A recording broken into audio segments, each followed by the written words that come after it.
சொல்ல முடியாது, உங்க விருப்பம் அப்படின்னு சொல்லிட்டாங்க. அப்படியே வந்துட்டு அப்போ நான் 1 இயரா எடுத்து இந்த பிஸ்னஸ் எடுத்து நான் செஞ்சுட்டு இருக்கேன், வாய்ப்படுத்தி பண்ணிட்டு இருக்கேன். பார்த்தீங்கன்னா என்ன முடிவு எடுக்குதுன்னு எனக்கு அப்போ தெரியல. உட்காந்து ரொம்ப ஒரு யோசனையிலே உட்காந்துருந்தேன். ஒரு கால் வந்துச்சு, நம்ம பாலா சாப்பிட்டு ஏன் டீச்சர் ரொம்ப சோகமா பேசுறீங்க, இந்த மாரி சார் இந்த மாதிரி சூழ்நிலை இல்லைன்னு சொல்றாங்க. ஒன்றும் இல்லை, நீங்க ஏன் இது பண்றீங்க, நாங்க இருக்கோம், நாங்க பாத்துக்கிறோம் அப்படின்ட்டு ஒரு நம்பிக்கை கொடுத்து எப்பொழுதுமே அவங்க எனக்கு தம்பி மாதிரி தான் அவ்வளோ ஒரு சப்போர்ட்டா எல்லா விஷயத்தையும் எடுத்து எனக்கு செஞ்சு தருவாங்க.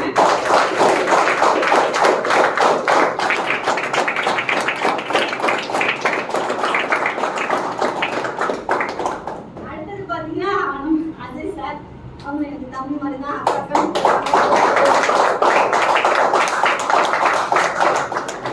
எங்கேயுமே இருக்காதுங்க. சொல்ல போனா எந்த ஒரு தொழில் போட்டி இல்லாத தொழில்னு ஏதாவது சொல்லுங்க. போட்டியே கிடையாதுப்பா, பொறாமையே கிடையாது அப்படின்னு ஏதாவது ஒரு தொழில் சொல்லுங்க, சொல்ல முடியுமா?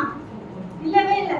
ஆனா நம்ம இதுல பாத்தீங்கன்னா போட்டி நம்ம போட்டி போடுறாங்க, அடுத்தவங்க சம்பாதிக்கணும்னு போட்டி போடுறாங்க.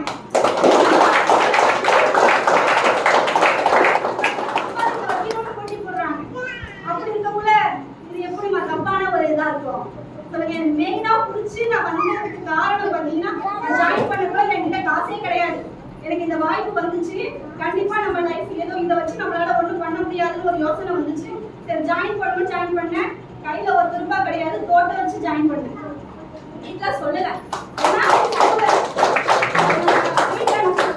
ஜாயின் பண்ணேன். ஏன்னா சொன்னா ஒரு சப்போர்ட் இருக்காது, அவங்களுக்கு வந்து ஒரு புரிதல் இருக்காது, நீ எதையாவது போய் ஏமாந்துடுவேன் அப்படின்னு ஒரு பயம் இருக்கும் இல்லையா? வீட்டுல எல்லாருக்குமே இருக்கிறது தானே. நம்மளோட சேஃப் தானே ஃபர்ஸ்ட் பார்ப்பாங்க. ஜாயின் பண்ணி இந்த மாதிரி 6 months போனுச்சு. பாத்தீங்கன்னா எனக்கு ஃபுல் சப்போர்ட்டா 1 இயரா இது வரைக்குமே வந்து நான் எப்பெல்லாம் தாழ்ந்து போய் சூழ்ந்து உட்காரணும், எனக்கு ஒரு டீமா ஒரு குடும்பமா இங்க இருக்கிறவங்க நிறைய என்னோட டீம்மேட்டும் சரி, என்னோட அக்காவா தங்கச்சா அம்மாவா என் தம்பியா இருந்து என் கூட இருந்து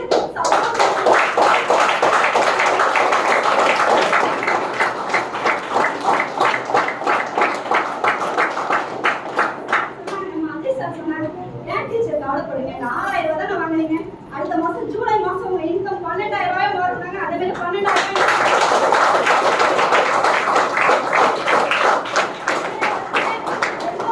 இருக்காதுங்க. எந்த ஒரு தொழிலும் சரி, ஸ்கூல்லயும் சரி, எந்த ஒரு ஆபீஸ்லயும் சரி, எந்த ஒரு இடத்துலயுமே வந்து எந்த ஒரு அந்த ஒற்றுமைங்கிறது வந்து இருக்கவே இருக்காது. ஆனா இங்க பாத்தீங்கன்னா யாருமே விட்டு கொடுக்க மாட்டாங்க.